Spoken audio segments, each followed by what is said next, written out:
Alright, guys, chapter 4. Behold a Pale Horse, Secret Treaty of Verona.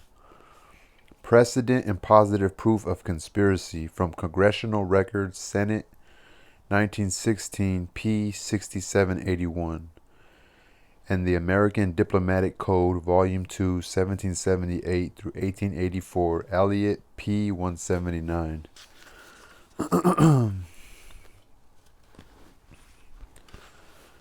So 1916, Congressional Records, Senate.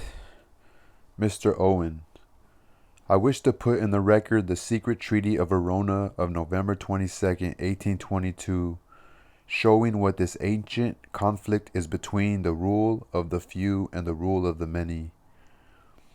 I wish to call the attention of the Senate to this treaty because it is the threat of this treaty which was the basis of the Monroe Doctrine. It throws a powerful white light upon the conflict between,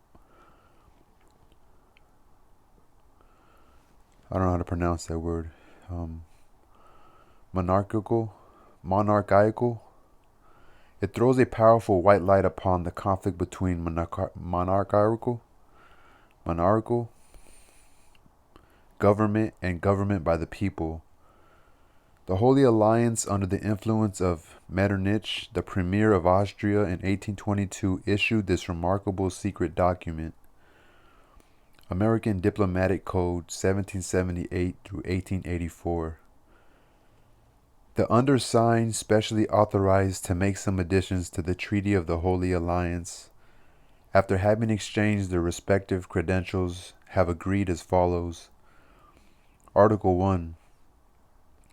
The high contracting powers, being convinced that the system of representative government is equally as incompatible with the monarchical principles as the maxim of the sovereignty of the people with the divine right, engage mutually in the most solemn manner to use all their efforts to put an end to the system of representative governments in whatever country it may exist in Europe, and to prevent its being introduced in those countries where it is not yet known.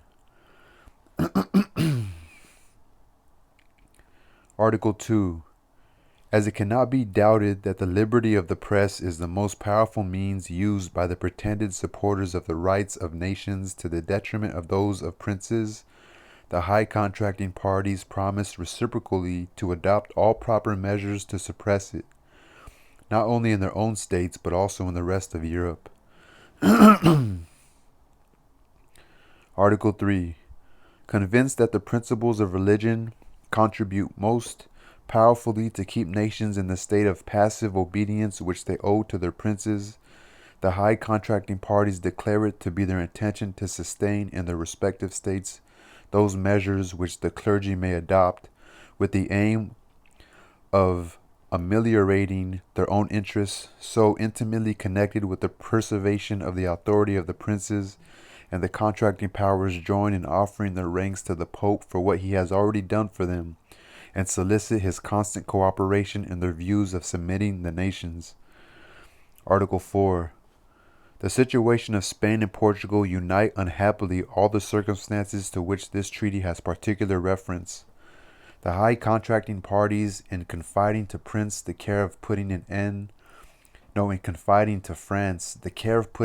to them, engaged to assist her in the manner which may the least compromise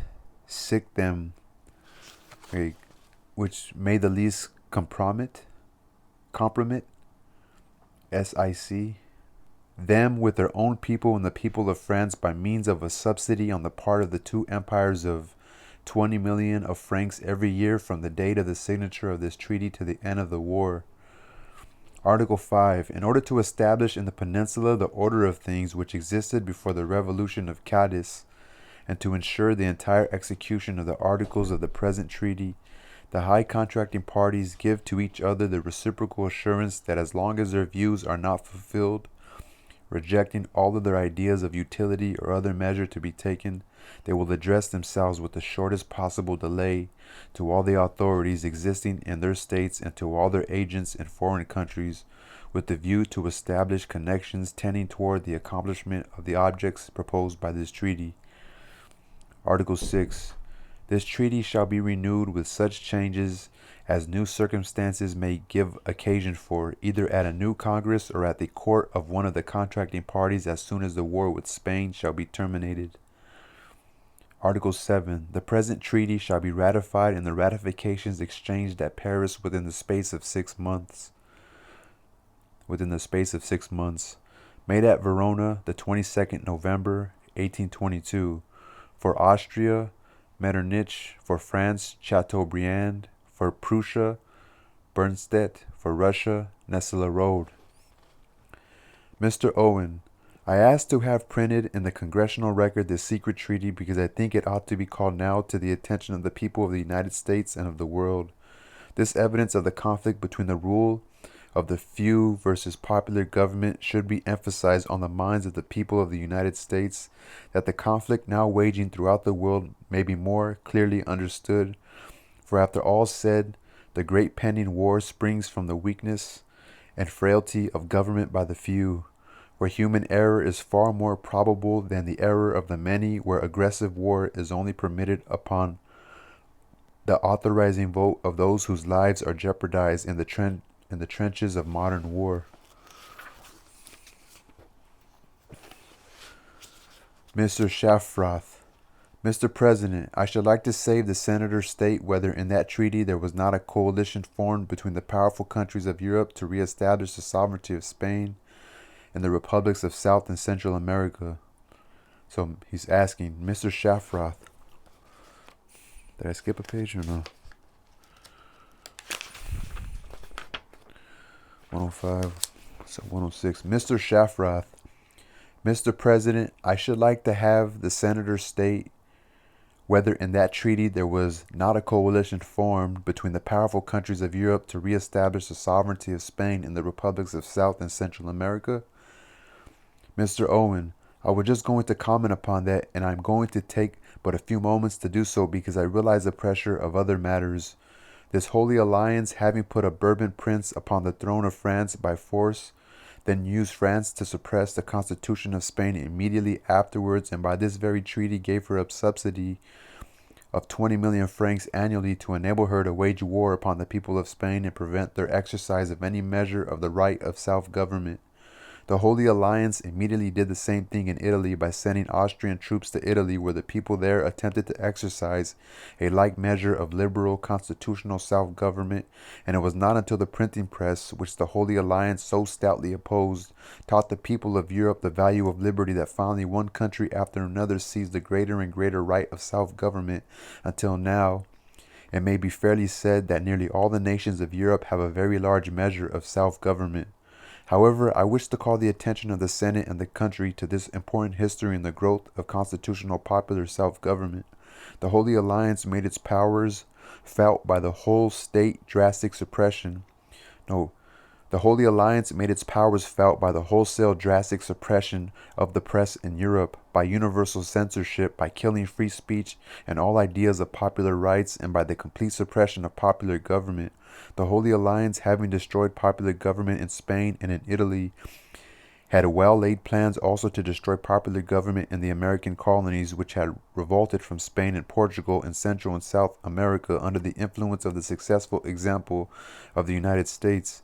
It was because of this conspiracy against the American republics by the European monarchies that the great English statesman Canning called the attention of our government to it, and our statesmen then, including Thomas Jefferson, took an active part to bring about the declaration by President Monroe in his next annual message to the Congress of the United States that the United States would regard it as an act of hostility to the government of the United States and an unfriendly act if this coalition or if any power of Europe ever undertook to establish upon the American continent any control of any American republic or to acquire any territorial rights.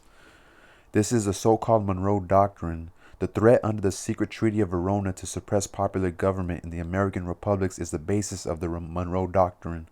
This secret treaty sets forth clearly the conflict between monarchical government and popular government, and the government of the few as against the government of the many. It is a part in reality of developing popular sovereignty when we demand for women equal rights to life, to liberty, to the possession of property, to an equal voice in the making of the laws and the administration of the laws. It is a part in reality of developing popular sovereignty when we demand for women equal rights to life, to liberty, to the possession of property, to an equal voice in the making of laws and the administration of the laws.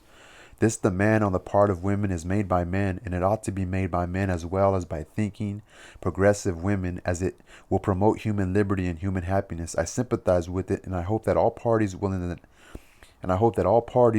in the national conventions give their approval to this larger measure of liberty to the better half of the human race. So that kind of threw me off a little bit. Author's notes. Anyone who believes that the monarchs, after being deposed, forgave and forgot is not playing with the full deck. Most of these families are wealthy beyond belief and may be more powerful today than when they sat upon thrones. Today they are known collectively as the black nobility. Just because the secret treaty of Verona was signed in 1822 does not mean that the treaty is void. It is imperative that you realize that privately, the black nobility refuses to ever recognize any government other than their own inherited and divine right to rule. They work diligently behind the scenes to cause conditions whereby they might regain their crowns. They believe that the United States belongs to England. Alright, so that was the end of chapter 4. The secret treaty of Verona. Monarchical government. That's what they kept saying, right? Monarchical government. Monarchical government. Yeah, I'm gonna look that up.